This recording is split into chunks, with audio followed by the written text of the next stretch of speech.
அனைவருக்கும் வணக்கம். என் பெயர் தேதர்ஷினி. நான் 5ஆம் வகுப்பு படிக்கின்றேன். என் பள்ளியின் பெயர் ஊராட்சி ஒன்றிய தொடக்கப்பள்ளி வரவணி. நான் இப்பொழுது பேச போவது பேச்சு போட்டி.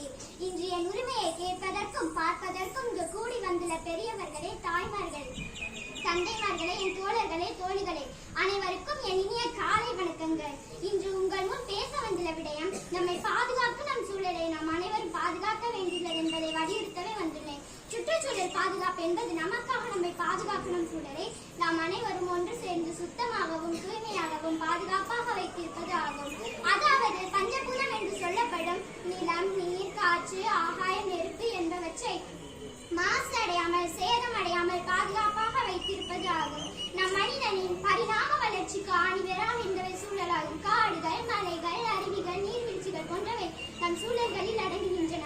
அவற்றை நம் வாழ்க்கையில் பொன்னானவையாகவும் கடவுள் தந்த பரிசுகளாகவும் பாதுகாப்பது நம் கடமைகளில் ஒன்றாகும். நாம் யாவரும் சூழலை நேசிக்க வேண்டும் எனவும் நோயற்ற வாழ்வே குறைவற்ற செல்வம் என பல கூற்றுகளும் பல அறிவுரைகளும் நமக்காக முன்னோர்களிடமிருந்து கூறப்பட்டுள்ளது.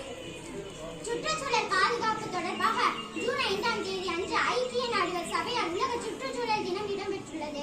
இதனை அனைத்து நாடுகளும் ஒவ்வொரு முறைகளில் கொண்டாடுவார்கள். முக்கியமாக பாடசாலை மாணவர்களிடையே அதிக ஈடுபாட்டுடன் செய்வதற்கு தூண்டப்படுகின்றனர். இதன் காரணம் எதிர்கால சந்ததியினரிடம் ஒரு விழிப்புணர்வை ஏற்படுத்துவதற்கும் அவர்களின் நாட்டம் சமூகத்தின் முன்னேற்றமாக இருப்பதற்கும் ஆகும்.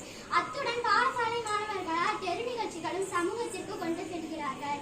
அது மட்டுமல்லாது மரங்கள், செடிகள் என பலவற்றை நாட்டி சூழலை கவர்விப்பார்கள். அத்துடன் பாடசாலை நிகழ்ச்சிகளும் அலுவலகங்களில் சூழல் பாதுகாப்பு தொடர்பான செயல்பாடுகளை நடத்துவார்கள். இவ்வாறு பல செயல்பாடுகளை உலக நாடுகள் எங்கும் நடத்தப்படுகின்றன. அத்துடன் அரசாங்கமும் தங்கள் சார்பில் சூழல் பாதுகாப்பு தொடர்பான விழிப்புணர்வையும் சில புதிய திட்டங்களையும் நடைமுறைக்கு கொண்டு வருவார்கள். இவ்வாறு சுற்றுச்சூழல் தினத்தை கொண்டாடப்படுகின்றன. நாம் வாழும் இவ்வழகிய உலகத்தில் பச்சை பசேல் என்ற புல்வெளிகளும், உயர்ந்துள்ள காடுகளும், இருந்து வனத்தென்ற காற்றுகளும், பறவைகள், விலங்குகள், நாம் போன்ற மனிதர்கள், பெயர் சொல்லா உயிரினங்களும் வாழ்ந்து கொண்டுதான் உள்ளன. சற்று நினைத்து பாருங்கள், நம் வாழ்க்கையே ஒரு அற்புதம் தான். அவற்றை நமக்கு இறைவன் தந்த இயற்கையும் எண்ணிலடங்காத அதிசயம் தான்.